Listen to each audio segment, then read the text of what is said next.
Okay, so let us just start with question number 8। Question number 8 से start करते हैं। Question number 8 में जो है एक्सरसाइज 2.2 का क्वेश्चन नंबर 8, 2.2 क्वेश्चन नंबर 8।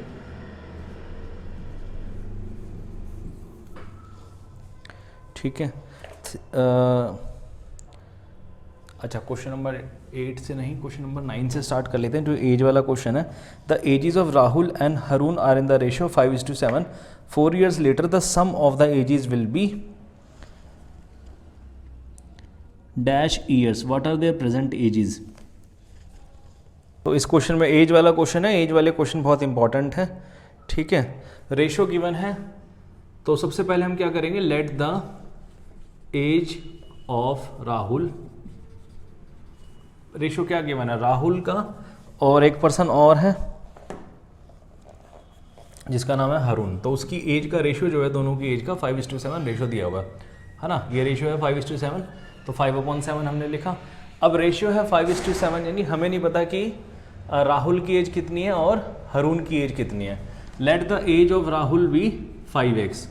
उसके बाद let the age of Harun be how much, 7x। Harun की एज हमने मानी है 7x। ठीक है, अब वो कह रहा है 4 years लेटर, 4 साल बाद जो एज होगी वो कितनी होगी, दोनों में +4 हो जाएगा। ठीक है, 5x + 4 और 7x + 4। ठीक है, 7x + 4 हो गया। अब उसने बोला है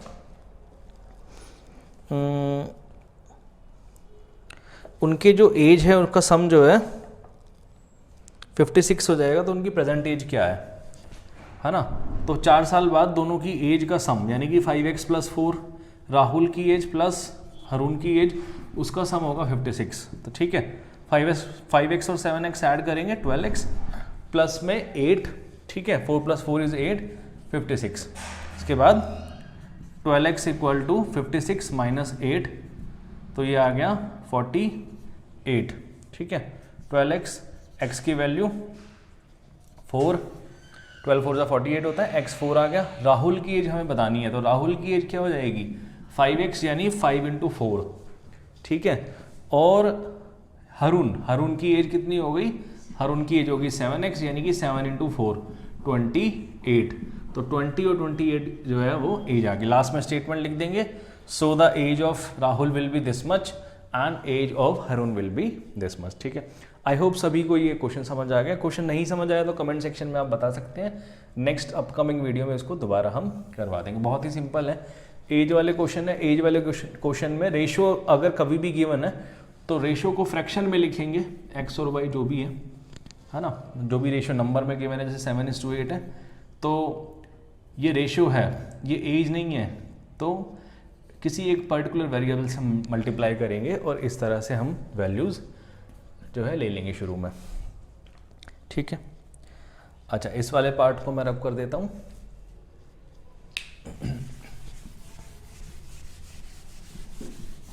अब आते हैं क्वेश्चन नंबर 10 पर। ठीक है, एज वाले क्वेश्चन बहुत इंपॉर्टेंट है, आते हैं ज़्यादातर।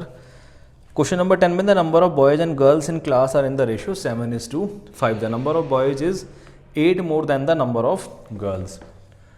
तो एज का ही क्वेश्चन आ गया, मतलब गर्ल्स और बॉयज़ रेशियो का क्वेश्चन है ये। तो वो कह रहा है कि क्लास में गर्ल्स और बॉयज़, ठीक है, रिवर्स है, बॉयज़ और गर्ल्स का जो रेशियो है वो 7:5 है, यानी कि बॉयज़ जो है वो गर्ल्स से ज़्यादा है। The number of boys is 8 more than the number of girls. ठीक है, वो कह रहे हैं कि जो बॉयज़ हैं वो नंबर ऑफ गर्ल्स से 8 ज़्यादा हैं। तो सबसे पहले अब हमें नहीं पता कि नंबर ऑफ बॉयज़ कितने हैं, नंबर ऑफ गर्ल्स कितने हैं, तो हम क्या करेंगे, let the number of girls be how much, x, है ना। मान लेते हैं कि नंबर ऑफ गर्ल्स जो है वो x है। सेम लेट, फिर नंबर ऑफ बॉयज़ कितने आ जाएंगे, नंबर ऑफ बॉयज़ क्वेश्चन के अकॉर्डिंग हो जाएंगे कितने, x + 8, ठीक है। फिर रेशियो जो गिवन है, रेशियो गिवन है 7:5, है ना।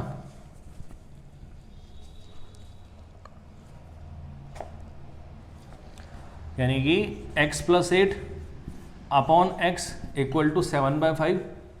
क्रॉस मल्टीप्लिकेशन, अब यहाँ पर देखो क्या करेंगे, यहाँ पर क्रॉस मल्टीप्लिकेशन करेंगे। क्रॉस मल्टीप्लिकेशन में क्या करेंगे, इस वाले पार्ट को 5 से और इस पार्ट को 7 से मल्टीप्लाई करेंगे। तो हमारे पास क्या आ जाएगा, 5x + 40 = 7x। मैंने क्या करा, 5 को डायरेक्ट मल्टीप्लाई कर दिया x + 8 पूरे ब्रैकेट के साथ, ठीक है। ये x है यहाँ पर, ये 7 है, 7 × x 7x और 5x + 40 = 7x, ठीक है। उसके बाद 5x गया उधर तो आ जाएगा 2x, 40 इधर ही रह गया तो मेरे पास आ गया 20 = x। 40 को 2 से डिवाइड करेंगे 20 आ जाएगा। x की वैल्यू 20 आ गई। x हमने क्या माना था, नंबर ऑफ गर्ल्स, तो नंबर ऑफ गर्ल्स कितनी हो गई 20, और नंबर ऑफ बॉयज़ कितने हो गए, नंबर ऑफ बॉयज़ हो गए 20 + 8 यानी कि 28। तो क्लास में 28 बॉयज़ हैं और 20 गर्ल्स हैं, है ना। I hope the question is clear to everyone. बहुत ही सिंपल क्वेश्चन है, इसी तरह के क्वेश्चन आपके आएंगे एग्जाम में, ठीक है।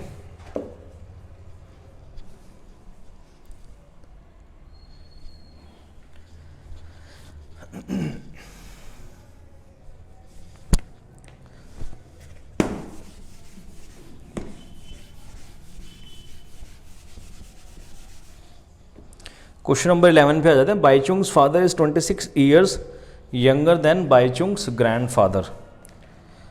बाईचुंग्स grandfather and 29 year older than Baichung.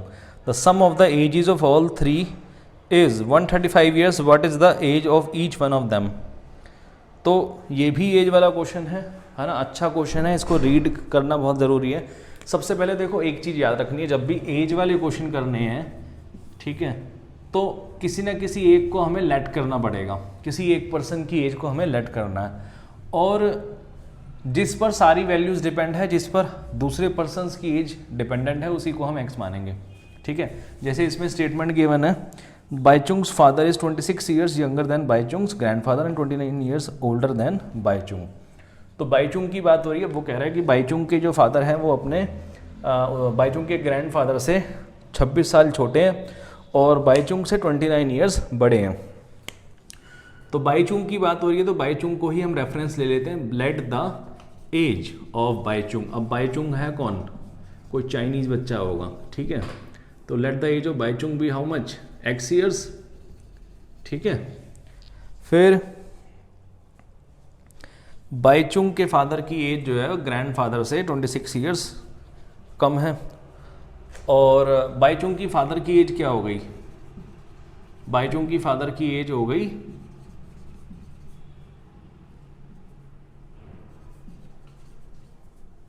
कितनी, x + 29, है ना। और ग्रैंडफादर की एज क्या है, जो बाईचुंग के फादर अपने फादर से 26 साल छोटे हैं, 26 साल छोटे हैं, यानी उसके जो बाईचुंग के ग्रैंडफादर हैं वो कितने बड़े हुए, 26 + x हो गया ना, 26 साल बड़े हैं, नहीं x + 29 + 26, ठीक है। x तो उसकी एज हो गई, वो बाईचुंग के फादर जो है वो 26 साल बड़े हैं, ठीक है। तो बाईचुंग के ग्रैंडफादर की एज क्या हो गई, ग्रैंडफादर की एज जो हम लिखेंगे वो हो जाएगी x + 29, उसके फादर से 26 ज़्यादा, है ना। क्वेश्चन को हमें क्या करना है, स्टेटमेंट को मोल्ड करके मैंने लिखा है, उसमें लिखा है 26 साल छोटे हैं, लेकिन बात तो वही है ना, 26 साल छोटे हैं यानी उसके ग्रैंडफादर 26 साल बड़े हो गए, ठीक है। उसके बाद वो कह रहा है कि तीनों की एज का टोटल जो है वो 135 है। तो सम ऑफ एजेस, बहुत अच्छा क्वेश्चन है, इसके आगे स्टार लगा लेना है ऐसे, ठीक है। सम ऑफ एजेस 135 ईयर्स गिवन है, किसका, बाईचुंग की एज प्लस बाईचुंग के फादर की एज प्लस बाईचुंग के ग्रैंडफादर की एज, ठीक है, तीनों का सम 135 है। ये BF बॉयफ्रेंड नहीं है, बाईचुंग्स फादर है, ठीक है। चलो अब बाईचुंग की एज कितनी थी, x plus 29 plus x plus 29 plus 26 equal to how much, 135। Now it is simple maths, so just add these values and find out the value for x। 3 times x is how much, 3x, then 29 plus 29 58। अब 29 3 87 होता है, 3 कम कर लो, तो 87 में 3 कम 84 equal to 135। सही है, मैंने क्या करा, तीनों को ऐड कर लिया, 87 में 3 कम है, 3x equal to how much, 15, x equal to 17, 17 3 51 होता है, x मेरा 17 आ गया, ठीक है। अच्छा अब x 17 आ गया, x लिया क्या था वापस से, जब हमारे पास वैल्यू आ जाए वेरिएबल की तो वापस चलना है कि जिसको जो हमने एज्यूम करा था उसमें वो वैल्यूज़ हमें पुट करनी है, ठीक है। x हमने x किसको माना था, बाईचुंग की एज को, तो बाईचुंग की एज देखो हो गई कितनी, 17, बाईचुंग के फादर की एज हो गई 17 plus 29 that is how much, 46। फिर बाईचुंग के ग्रैंडफादर दादाजी कितने साल के हैं देखते हैं, तो 17 प्लस 29 प्लस 26 कितना आ जाएगा, 46 तो ये था, 56 प्लस 7 63 ईयर्स ओल्ड। दादाजी रिटायर हो चुके हैं यानी ऑफिस से, ठीक है, अब आराम फरमा रहे हैं, मूंगफलियाँ खा रहे हैं घर पे। चलो सिंपल है। तो इसमें क्या है कि आपको क्या करना है कि सबसे पहले स्टेटमेंट बनानी आनी चाहिए। अगर स्टेटमेंट बनानी आ गई तो क्वेश्चन आपका अपने आप ही सॉल्व हो जाएगा, ठीक है।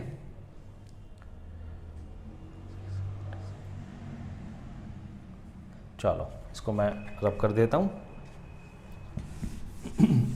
लास्ट में स्टेटमेंट जरूर लिखनी है, मैं स्टेटमेंट यहाँ नहीं लिख रहा हूँ लेकिन आपको लिखनी है। So the age of Bhaichung's age will be this much, his grandfather's age will be this much, है ना, इस तरह से स्टेटमेंट इंपॉर्टेंट है, जरूर लिखनी है स्टेटमेंट लास्ट में। और स्टेप बाय स्टेप करना है, सारा जो सॉल्यूशन है वो स्टेप बाय स्टेप लिखना है, मार्क्स कट जाएंगे नहीं तो आपके, ठीक है।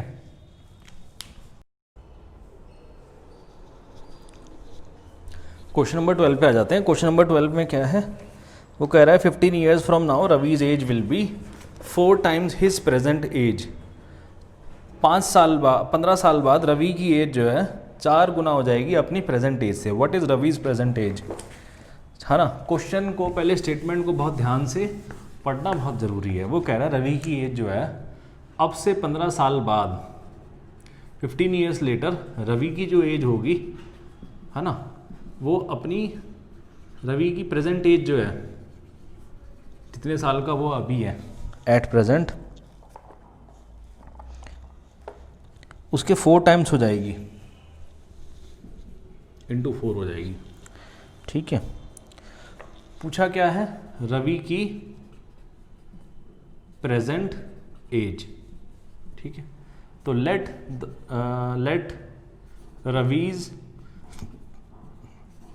प्रेजेंट, रवि की प्रेजेंट एज को ही हम मान लेते हैं x ईयर्स, मान लेते हैं रवि जो है x साल का है, हमें नहीं पता कितने साल का है, x मान लिया हमने। फिर आफ्टर 15 ईयर्स, अब से 15 साल बाद कितनी होगी एज उसकी, अभी जितने साल का है प्लस 15 तो x प्लस 15 उसकी एज हो जाएगी। वो कह रहा है अब से 15 साल बाद उसकी एज प्रेजेंट एज के, प्रेजेंट एज तो x है, 4 टाइम्स हो जाएगी, 4 टाइम्स तो 4x, सिंपल सा है, ठीक है। बस इस इक्वेशन को, ये इक्वेशन आ गई यहाँ पर देखो, इसको सॉल्व करना है। तो 15 equal to 4x minus x, 3x equal to 15, x कितना आ गया मेरा, सॉल्व करेंगे 5। तो रवि की प्रेजेंट एज क्या है 5 ईयर्स, और रवि की 15 साल बाद जो एज होगी वो कितनी होगी, 15 साल बाद 20 साल का हो जाएगा रवि। तो प्रेजेंट एज से पूछी थी, प्रेजेंट एज रवि की कितनी है, x ईयर्स है।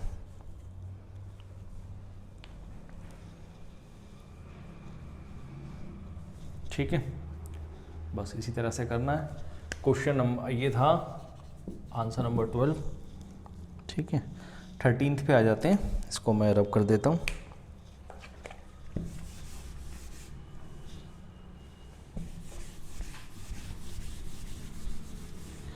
क्वेश्चन नंबर 13 वो कह रहा है a rational number is such that when you multiplied by 5/2 and add 2/3 to the product you get -7/12. What is the number?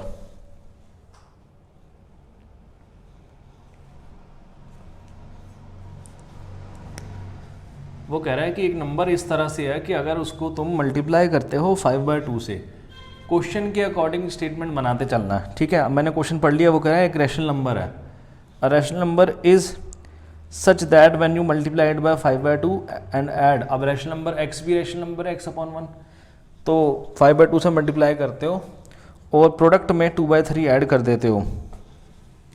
Product में 2/3 ऐड करना है, ना कि सिर्फ इसमें। तो वो कह रहा है हमें मिल जाता है कितना, -7/12, -7/12। बस यहीं से हमें जो है इसको सॉल्व करना है, ठीक है। तो ये मेन पार्ट है, जहाँ तक जिसने ये बना लिया उसका क्वेश्चन इजीली सॉल्व हो जाएगा। अब ये मैं लिख रहा हूँ तो ऐसा लग रहा है बहुत इजी है, बस मैंने लिख दिया सॉल्व कर लो। मैथ्स नहीं करना, मैथ्स तो 6-7 में मेन आपको जो है वर्ड प्रॉब्लम से स्टेटमेंट बनाना आना चाहिए, है ना। उसके लिए स्टेटमेंट सही से रीड करना पड़ेगा। तो ये क्या हो गया, 5/2x प्लस 2/3 इक्वल टू -7/12। मैंने बताया था नंबर्स को एक तरफ रखना है ना। और रूल क्या था ऑपरेटर में, जो प्लस है वो माइनस, प्लस वाला माइनस, तो -7/12 तो छेड़ा ही नहीं हमने, ये प्लस में था, इधर जाके क्या हो जाएगा माइनस, तो -2/3। 12 और 3 का एलसीएम, 12 और 3 का एलसीएम क्या होगा, 12 होगा, ठीक है।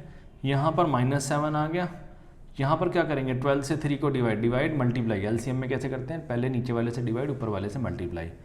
तो फिर ये क्या आ गया, -2 × 4, तो -7 -8/12, ठीक है।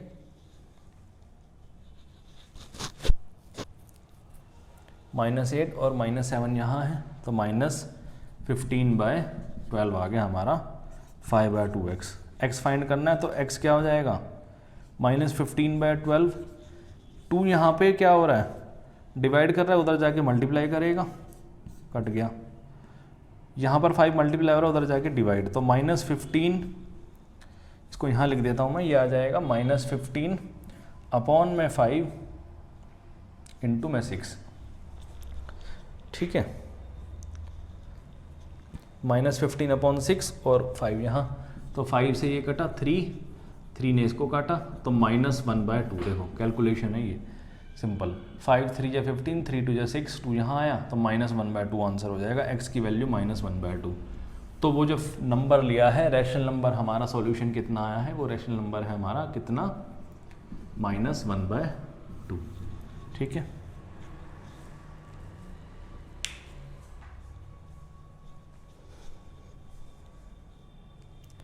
चलो इसको इरेज कर देता हूँ।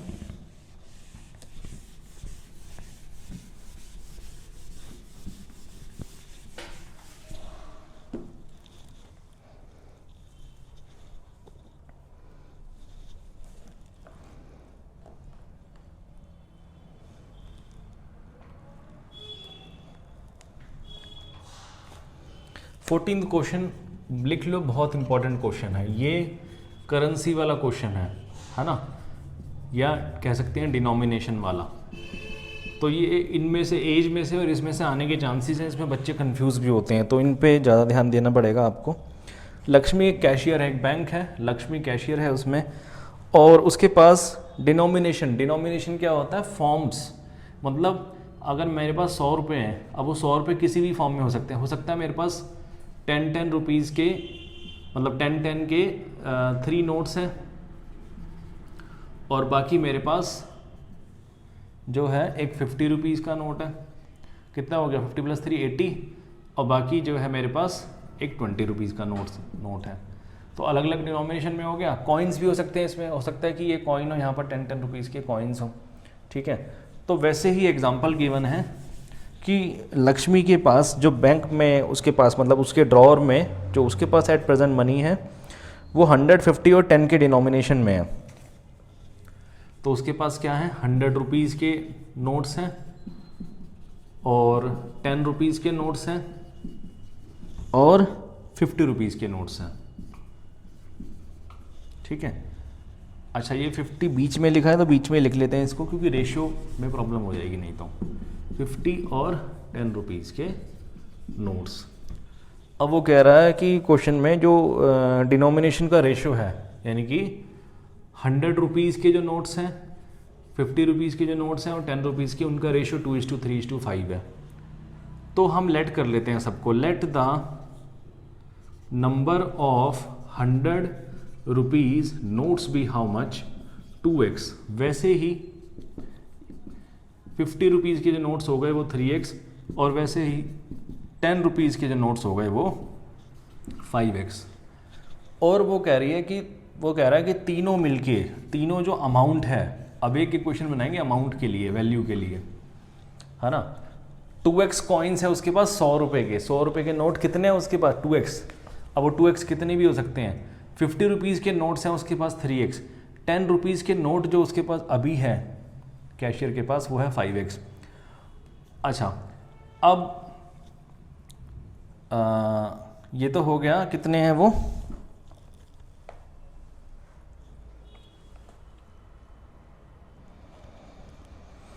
रेशियो गिवन है और टोटल कैश का अमाउंट बताया हुआ 4 लाख। तो ये देखो, अब अगर मैं वैल्यू निकालूं सबकी, तो value of 100 rupees notes, total value कितनी हो जाएगी, मतलब अगर 100 रुपये के 10 नोट है तो वैल्यू कितनी होगी, 100 × 10 यानी कि 1000। अब वो कह रहा है 100 रुपीज़ के कितने हैं उसके पास 2x, तो ये हो गया 200x। वैसे ही मैं सबका निकाल लूँगा, आपको पूरी स्टेटमेंट लिखनी है, मैं सिर्फ ये लिख रहा हूँ 50 रुपीज़ की नोट्स की वैल्यू वो कितनी हो जाएगी, 3 × बीच में 50 है ना, तो 50 × 3x 150x, और 10 रुपीज़ वालों की हो गई 5 × 10, तो वो हो गया 50x, है ना। और टोटल मिलके जो ये वैल्यू ये 4 लाख के इक्वल है, किसके इक्वल है, 4 लाख के। ठीक है, तो मैं यहाँ लिख देता हूँ, क्या हो जाएगा इसमें, 200x + 150x + 50x = 4 लाख। ठीक है, 4 लाख के इक्वल है, बस इनको ऐड कर दो, 150 50 200, 400x = 4 लाख। 2 0 इधर से कट करी, 2 0 इधर से, x की वैल्यू क्या आ गई, 4 से 4 कैंसिल करा, 1000, तो x कितना आ गया 1000। ठीक है, x 1000 है, यानी कि अब हम वैल्यूज निकाल सकते हैं। 50 रुपीज़ के नोट्स कितने, 100 रुपीज़ के नोट कितने हो गए, 2 × 1000 2000, 3 × 1000, है ना। 50 रुपीज़ वाले थे 3000, तो 3 × 1000 3000। ठीक है, वैसे ही 5x, 10 रुपीज़ के नोट्स कितने हो गए 5x, यानी कि 5 × 1000, तो 5000। पता लग गया ना, मैं यही पूछा था। How many notes of each denomination, तो 100 रुपीज़ के उसके पास 2000 नोट हैं, और 3x के 3000 नोट हैं, और 5x के 5000 नोट हैं, है ना। इंपॉर्टेंट क्वेश्चन है। ठीक है, आई होप ये सभी को समझ आ गया।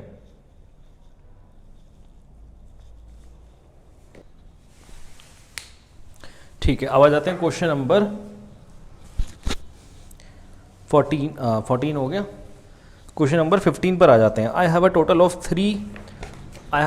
300 इन coins of denomination 1, 2 and ₹5. The number of 2 rupees coin is 3 times the number of 5 coins. The total number of coins is 160. How many coins of each denomination are with me?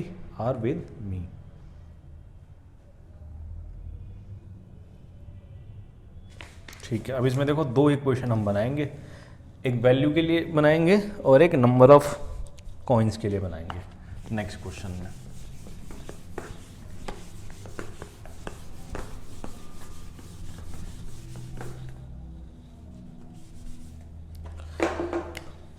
Answer number 15 क्या कह रहा है वो, उसके पास total कितना amount है 300 rupees है। किस फॉर्म में, कितनी डिनोमिनेशन है 1, 2 और 5। 1 रुपीज़ के कॉइन्स हैं, 2 रुपीज़ के कॉइन है और 5 रुपीज़ की कॉइन है। सारी चिल्लड़ इकट्ठी करी हुई है यानी इसने। अच्छा, स्टेटमेंट के अकॉर्डिंग हमें, मतलब जो क्वेश्चन किया है ना उसी के अकॉर्डिंग हमें इक्वेशंस फॉर्म करनी है। वो कह रहा है कि नंबर ऑफ 2 रुपीज़ कॉइन जो है वो 3 टाइम्स है नंबर ऑफ 5 रुपीज़ कॉइन के।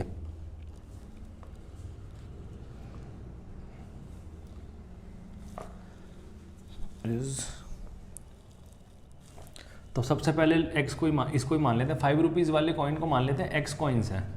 वो कह रहा है 2 रुपीज़ वाले कॉइन कितने हैं, 3 times the number of, 3 times यानी 3x हो गया, ठीक है।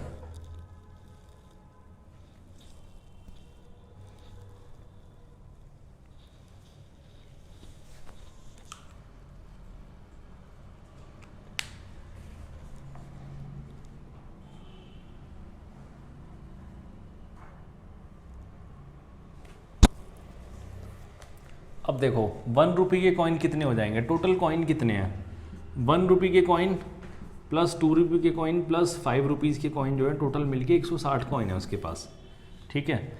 अगर 5 रुपीज़ के कॉइन x हैं, ये 3x हैं, तो 1 रुपये के कॉइन कितने आ गए, वो हो जाएंगे 1 रुपये के कॉइन हो गए कितने, 160 माइनस 3x प्लस x, यानी कि 160 माइनस 4x, तो 160 माइनस 4x, ठीक है, इतने 1 रुपये के कॉइन हो जाएंगे। अब हम वैल्यू के लिए एक बनाएंगे इक्वेशन, 1 रुपये के कॉइन की वैल्यू कितनी हो जाएगी, 160 माइनस 4x ही होगा वैल्यू के लिए। वैल्यू ऑफ 1 रुपये कॉइन 160 माइनस 4x है ना। वैल्यू ऑफ 2 रुपीज़ कॉइन्स कितनी हो जाएगी, 2 इंटू 3x, फिर value of 5 rupees coin 5 into x है ना, रुपीज़।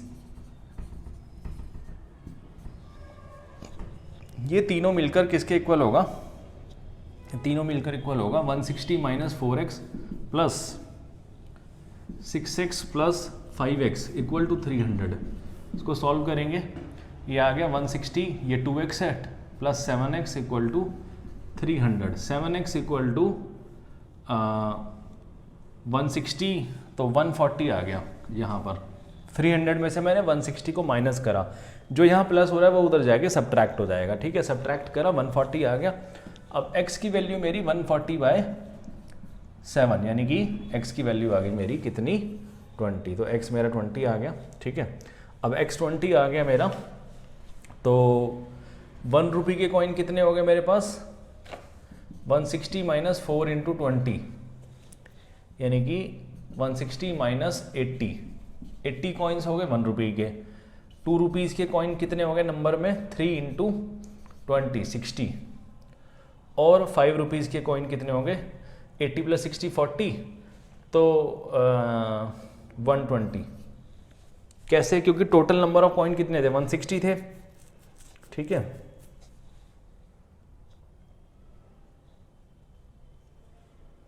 अच्छा एक सेकेंड, इसमें कुछ गड़बड़ हुई है। 5 रुपीज़ के कॉइन, हाँ ठीक है, 5 रुपीज़ के कॉइन है ना 20, ठीक तो है, सही है। 5 रुपीज़ के कॉइन x है, तो x 20 आया, तो 5 रुपीज़ के कॉइन हमारे पास 20 कॉइन्स हैं, और 2 रुपीज़ के हमारे पास 60 कॉइन्स हैं, तो ये 140 हो रहा है, 160 माइनस 140, तब 20 आएगा, ठीक है, सही है, 120 नहीं 20 आएगा, ठीक है। चलो दोबारा से देख लेते हैं क्या किया है हमने। 1 रुपये, 2 रुपये और 5 रुपीज़ कॉइन का एक नंबर के लिए सबसे पहले देखना है नंबर में कितने हैं। 5 रुपीज़ कॉइन मान लेते हैं x है हमारे पास। अब मुझे कैसे पता कि x इसको ही लेना है, उसमें जो स्टेटमेंट गिवन है ना कि 2 रुपीज़ के कॉइन 3 टाइम्स है 5 रुपीज़ के कॉइन के, इसी से मुझे पता लगा कि मुझे 5 रुपीज़ वाले कॉइन के नंबर को x मानना है। फिर मैंने 2 रुपीज़ के कॉइन को 3x बना लिया। 1 रुपये के कॉइन के लिए मुझे नहीं पता वो क्या होगा, लेकिन मुझे इतना पता था कि टोटल जो नंबर ऑफ कॉइन है वो 160 है। तो जब ये x है, ये 3x है, तो 160 में से माइनस ही करेंगे दोनों का सम, तो वो 1 रुपये की कॉइन आ गया। फिर मैंने वैल्यू के लिए मैंने इक्वेशन बनाई, मतलब वैल्यू के लिए स्टेटमेंट बनाई, 160 माइनस 4x, 2 रुपीज़ कॉइन की वैल्यू 6x, और वैसे ही 5 रुपीज़ कॉइन की वैल्यू 5 इंटू जितने भी नंबर ऑफ कॉइन है। वैल्यू टोटल 300 गिवन थी पहले ही, ऐड करा और इक्वेशन सॉल्व करी, तो x की वैल्यू 20 आ गई। जहाँ जहाँ जो था सबकी वैल्यू पुट कर दी, हमारे पास नंबर ऑफ कॉइन्स आ गए, है ना। आई होप ये क्लियर हो गया। है।